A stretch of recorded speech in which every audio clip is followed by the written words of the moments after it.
Hi and welcome back to the Restoration Shack. If this is your first time joining me, my name is Mark. Restoration Shack, this is a project we started doing about 6 months ago, and then with the weather I've not been able to do any further work, so I wanted to clear coat it.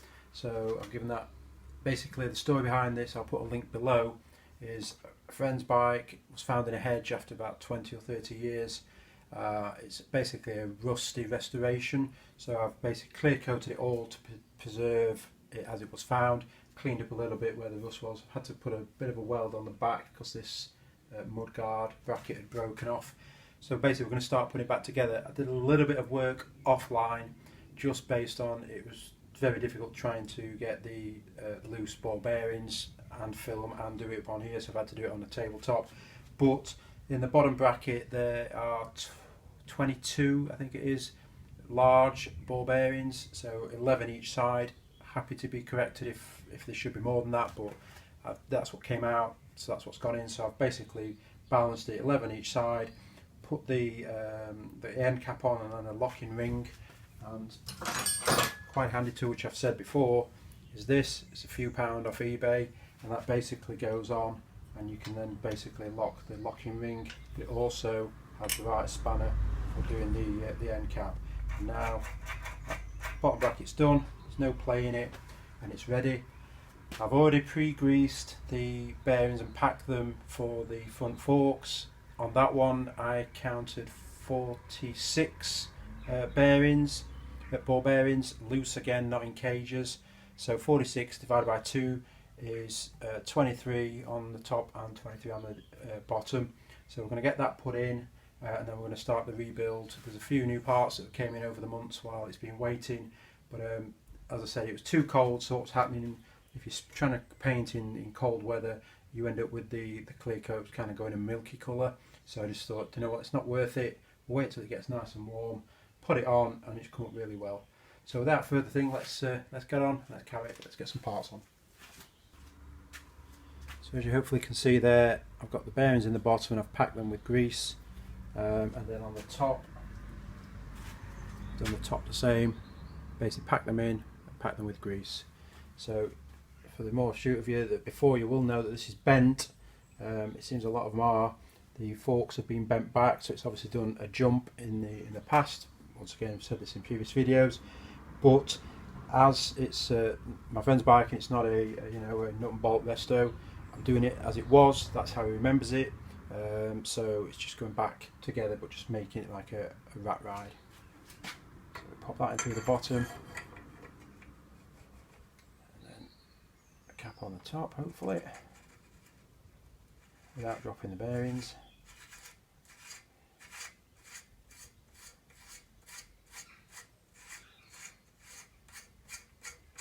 I'm going to have to try and remember as I go along how this goes back together. I might have to reference some of the earlier videos.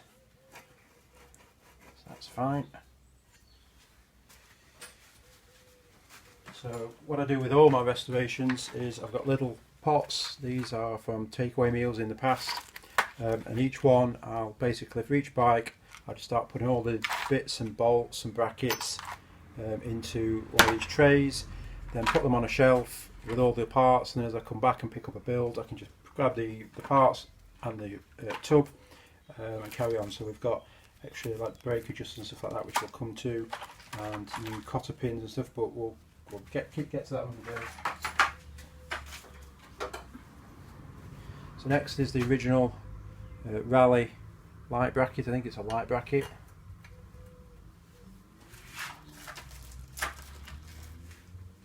Now we've got the steering cap. Like I say, you'll be probably shouting at me, go, oh, it's all rusty, but as I say, that's what it wants to be. That's what it wants it like. I'm building it for him, not to sell.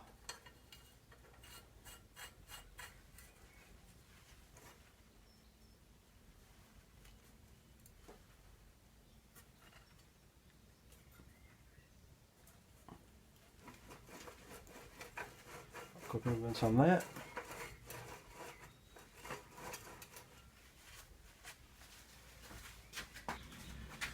So we'll get the front brakes on next, and the front mudguard or fender, depending where you're watching. So all I've done with the fenders is, once again, to try and preserve them a little, is I've clear coated them, just to try and keep some of the, I call it patina, but you know, some of the age to them.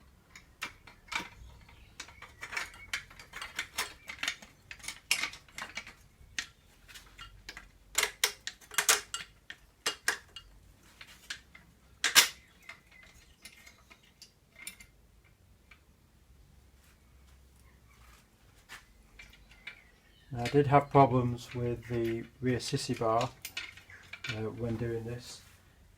Literally, that thing was welded on. It's just it's been on that long. It's stuck and it's not coming off at all. So rather than risk damaging the frame and breaking it, I've had to leave that on. Once again, I'm sure there's people out there, you know, purists that are screaming at me why I've not taken it apart fully.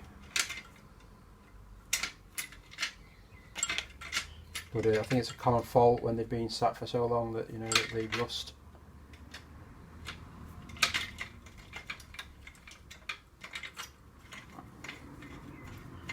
Just give that a bit of WD-40 lubrication.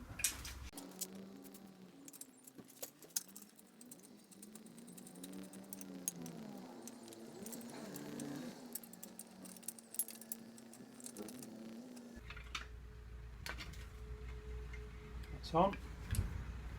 Next we'll get the seat fastened on. Now, I've just been thinking, one thing as I'm looking through all the parts is, I was thinking, well, how do people remember, you know, if they took something apart a while ago, how do they remember how it all goes back together? And I've watched many videos on different restorations, a couple of great channels, Musty One, some amazing stuff that he does, and you see him take it apart and thinking, oh, I'm going to forget how to do that. Now, I took this apart about 4 or 5 months ago. I've not touched it since. I've not gone back and looked at any videos on how to put it back together. And I'm just picking out parts and I'm just thinking, alright, well, I know where that goes on the seat, that's the seat clamp. Obviously that's easy, but I mean, you're looking at bolts and you're thinking, where do they go? And I think your mind just kind of must remember it, but also it seems you pick out the easier parts and then you're left with fewer and fewer parts in the tray. And then you just think, right, okay, so if you're only down to 4 or 5 bits, you know where they go. So it's like, how am I going to remember which bolts go into there to fasten the gear shift on? How do I remember the screws that fasten the mudguard on? I think you just work your way through it and it just comes back. So that's something I've learned. So let's get this seat on. So you see, I'm going to clean that up a bit more after, but you've got your seat, then you've got these kind of spacers, which they've got a taper on them. That side will go outwards, because I'll sit inside there, and then you've got a bolt that goes on the end. So you have one of those on each side.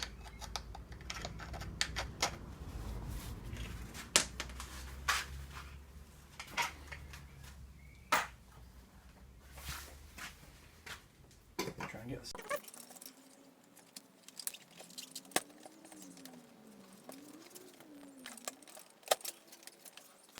Now tap the post. Once I've got it through one side, just tap it through.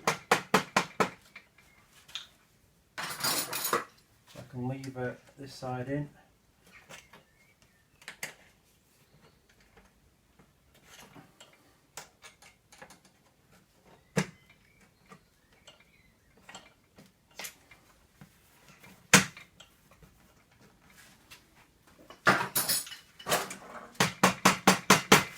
And then tap the pin back through to level it.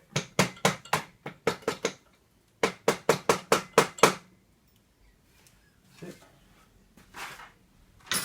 And put the nuts back on.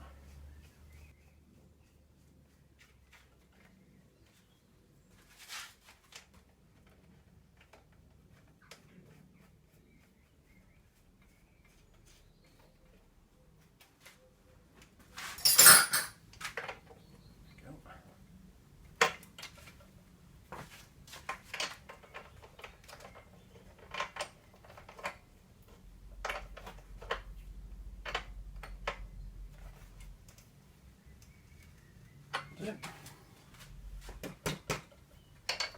we'll see that level. So it's level on the back.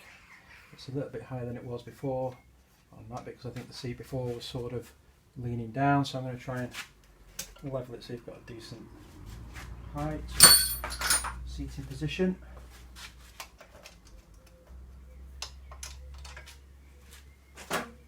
Now the original seat bolt, I ended up having to cut it off because the nut rounded out and it just was not shifting.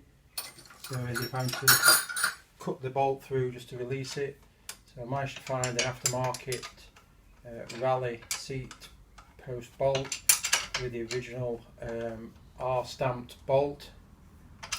So it is a new part, but like I say, we couldn't retrieve the old one. It was done. I've even tried taking the nut off the seized bolt, and the nut's just rounding, so it's just, we've had to sacrifice that.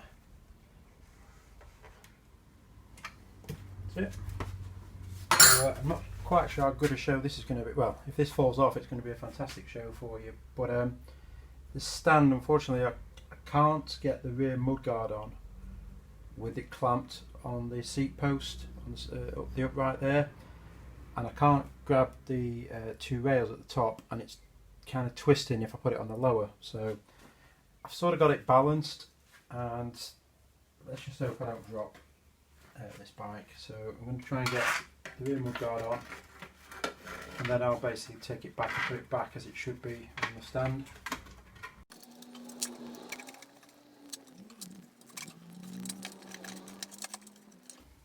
So you have 3 screws. Well, you have one little grub screw on the bottom here that fastens to the frame. Get that lined up.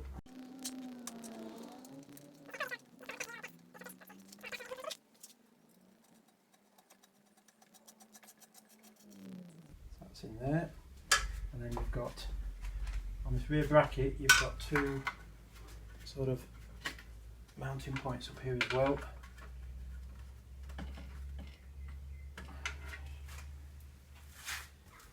What we'll do is we'll get this, you've got like this rear pannier, I'll get that on first because that lifts it away from the mudguard.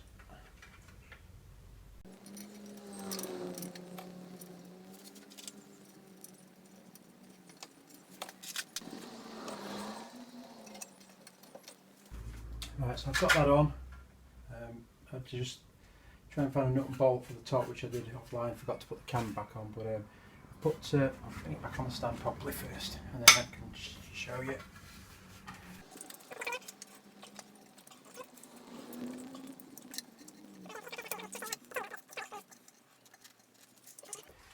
So yeah, basically I forgot to do the camera, so there's a couple of bolts, nuts and bolts that fasten the fender at the top here, and you saw me with the couple of nuts and bolts there that hold the little pannier on the back. So that is basically tightened up, that's on. I've got the, let's get that to the gear lever linkage. In the earlier video you'll have seen me take it off if you've watched that. The cable on it, on the wheel end, try and get that through, it snapped. So it snapped clean off. And what should be on there, if you can see there, is you've got your linkage, your kind of gear chain that goes into your back wheel. So it is basically snapped off clean there. So to change that, take the black cover off the top, and inside you've got a barrel end which sits in there, and you can basically, if you move it into third, you can see the barrel end in there. I just got a screwdriver from underneath, pushed it through, and then it basically pulls out from the back there. So if you imagine that's, I can't even get the cable down to do it, but oh, I can. Apologies, alarm going off. So I've pushed the barrel end up from there, that lifts out, and then you can pull this off, and with this cover off it's a lot easier. So then I've sent the new cable in, pushed the barrel end back in, and then rebuilt the top back on. So that one sits on here, and if I remember, well, I do remember rightly, we ended up having to cut the bolts off because they basically had seized. So I'm going to just try and wind that back on there.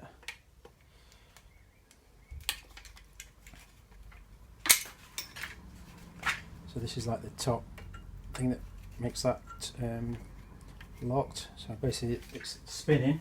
I'll show you what I meant when I take, so if you undo that screw there,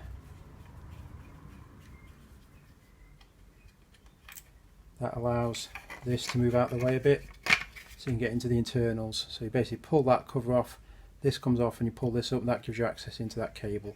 But what's happened is, in fact I'll do that as well. Undo that, that's just dropped on the floor, pick it out. So you can see there's your barrel end, and then it pulls through the bottom. So I'm just going to try and get a screwdriver on there to try and tighten that nut up. Just rebuild the shifter. So that slides in over that end, I think. There's a little groove on there, so that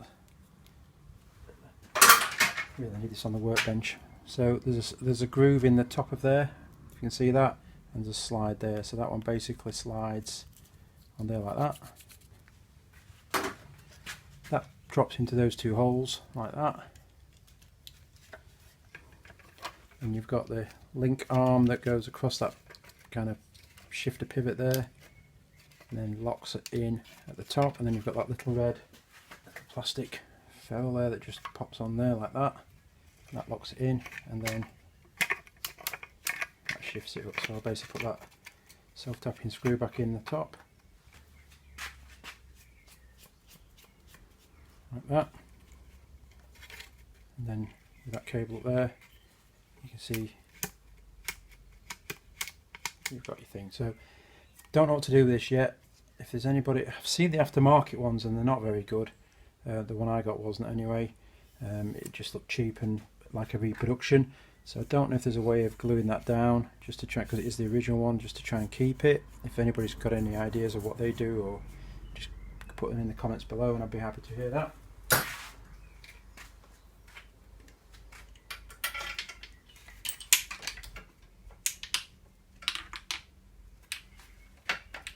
So I'm going to have to find some nuts out for it.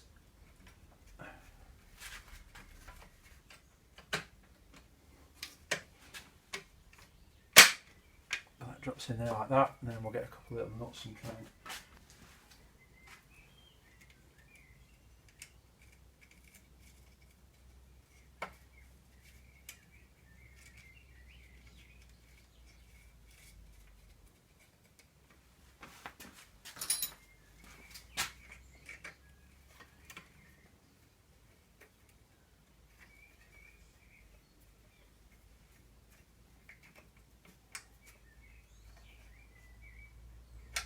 so I remember I had to cut the back one off, so I just have to raise my, this does, I have to raise a pile. That's the one I cut off because it was just basically it was spinning.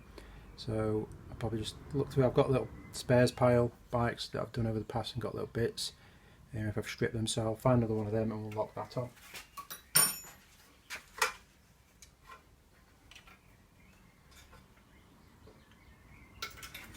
And then basically the cable will lock in at the back end. There's a bracket, like a little cable bracket. So I'm just going to look, probably just have to go online just see how that fixed on just exact, because I can't quite remember which way it went. I think it was positioned, you know, rough position, but I'm just going to look into that one. I think, trying to think what else we can do. We'll get the bottom sprocket on and the pedals. So we've got the rear tyre, which is a red line, original. Obviously rusty rim, but we've talked about that already. Now there's been some developments since I started this, since when we took it apart, because when we took it apart the red lines for the front were about £100 here in the UK. Nobody made them, so I just bought a standard right size tyre. I was going to put some thinners on that just to get rid of the wording on it, and that was kind of going to be the best we could do. But since then, I don't know if it's Raleigh or somebody's re-released the proper red lines for the front, so my views are we should probably put a proper one on. I can save this for a different bike, it'll become useful for something, so I'm going to look at getting a proper red line to match, so we have a matching pair rather than being odd. I mean, this is stamped with Raleigh on it as well. So yeah, I'm going to put this on for now, and then we'll come back, I think, when it's done, and I'll probably just whip that off, change the tyre over, make it look better. So first off, all I'm going to do is just loosely put this on in the right direction. As I say, I still need to look online just on the setup of this rear cable, just as to how it sits. But I just kind of want to get it all in place first, and then we can go from there.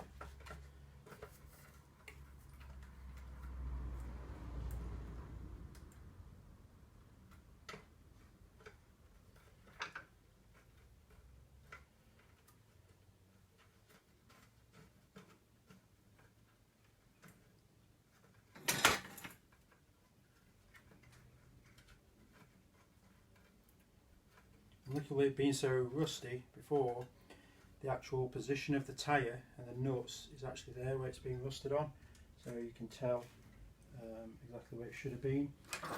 Now these nuts have got, see if I can show you, take one off and show you without dropping the wheel. So the washers, if you can see that there. So the washer has some little like lugs on it, so then they're basically, when you put it in, it sits in the slider on the back, so you can't get it mixed up, so it kind of just locks it in place a little bit. So that slides on and then it kind of holds it. And the axle as well is also, like a normal bike axle is circular. This is actually wedged. It has two flat sides on it. So once again, when you're sliding it in the rear of the bike, it kind of only wants to go one way, and it sits and locks the axle on the right direction.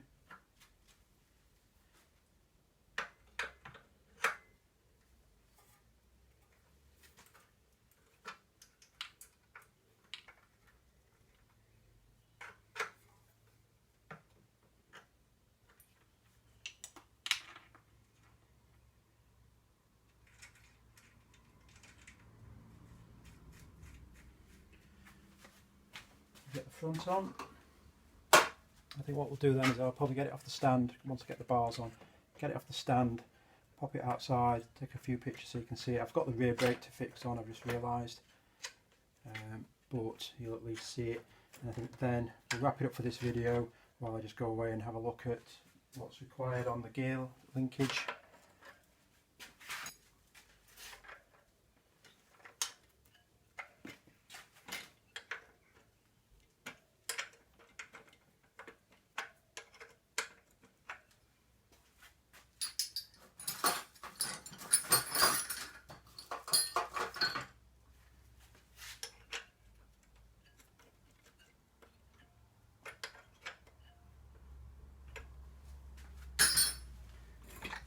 Bars, once again, I'm unsure where to paint them, just to, just clear coat them. I know they're rusty, I know that they should be, but I don't know whether just to clear coat them just to protect them or just to leave them as is.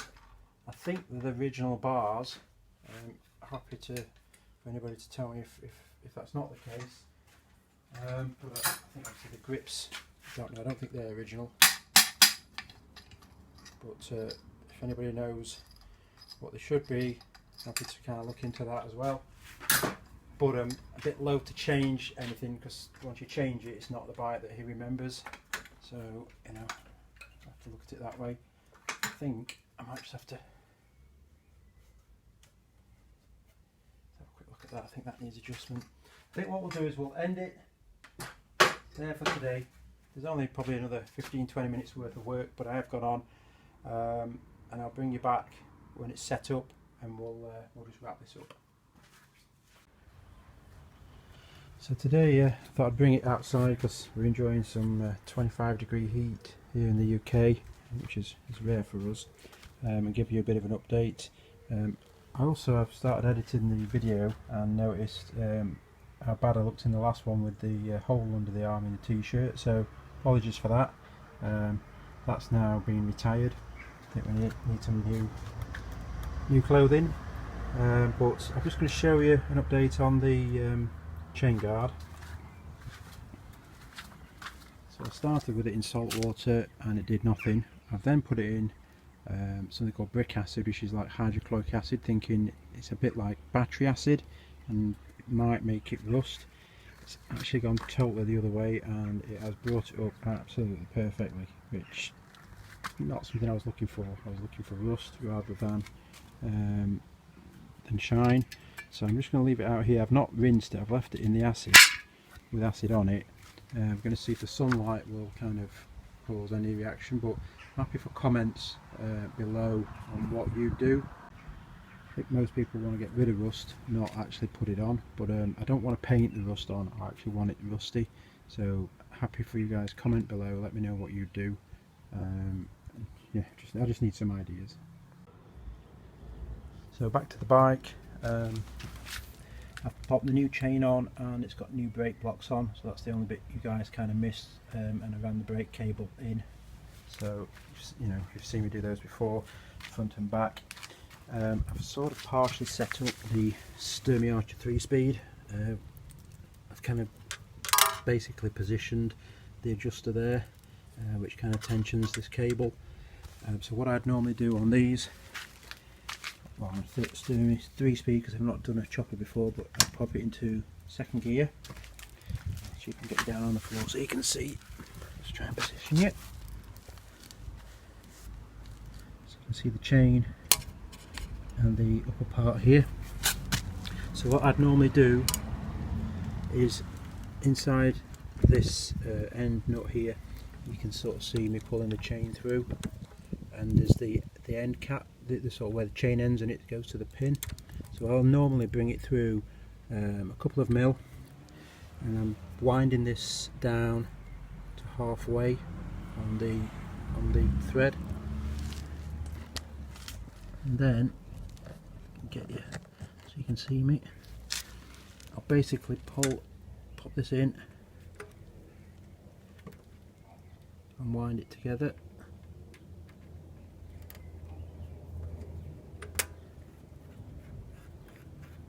So I'm sort of pulling the chain out a little bit so it's halfway down and it's on the locker. Then in second gear you'll see a bit farther, bring you back up. In second gear now you'll see, I don't know if you can see down this hole here, just trying to clarify it, zoom in on that bit. You can just see the start of the pin on the chain in there. I don't know if it's showing up on camera. And that's what I'm looking for in second gear. I'm just looking for a couple of millimeters of the pin part of this adjuster.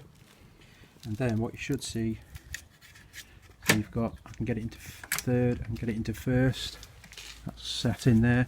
And then as I'm going through the gears, you can see that that's moving, it's not slack. It's kind of going into all gears. That's second, that's third, it's going into all gears nicely. Now this sort of gave me a bit of a telltale as well, because where it was hadn't got as much surface corrosion on, so it's sort of already partially set me up as well on this one. But I'm looking for not too tight, not too slack, and then I just tighten that little nut up there and that locks it in place. And that's the Sturmy Archer setup. Say up here, the sun's in the thing, but you can see it locks into first, second and third, goes through them nicely. I'd also be interested if you guys can comment on how these cables run. I haven't got a reference point because they were all sheared and broke when I had them, so I've run them inside. I kind of class this as the lamp holder, but I think they kind of go in there. But how do they run to the back? So I've got the gear cable running. If you sat on the bike, it's on the right hand side, because that seems the easiest part for it to run into the gears, and then the rear brake cable runs in the left hand side and goes through these lugs. But if there's it still turns, you know, the steering still goes, etc. It's not binding it. But if there's a better way for this to run and still not be hanging out the frame, just let me know, and I'll adjust that and make that better. So just give you a quick walk around. It's got a nice gloss on it with the clear coat lacquer. So once we've got the chain guard has been rusted up and fitted, that basically makes the bike complete. I've quite enjoyed the build. First time I've done a rally chopper, been relatively easy, except for the assisted bar that wouldn't come out, but we you know, we got by with that. So overall happy. I've managed to find someone online on Facebook actually that's selling the proper redline front tyres in the UK, £25 delivered, so we're going to get one of those, just kind of finish it off. But I'd like to thank you for being with me. Hope you've enjoyed the build, hope you've enjoyed me spannering. If you have, please subscribe and like the video, and I'll catch you on the next one. Thanks, bye.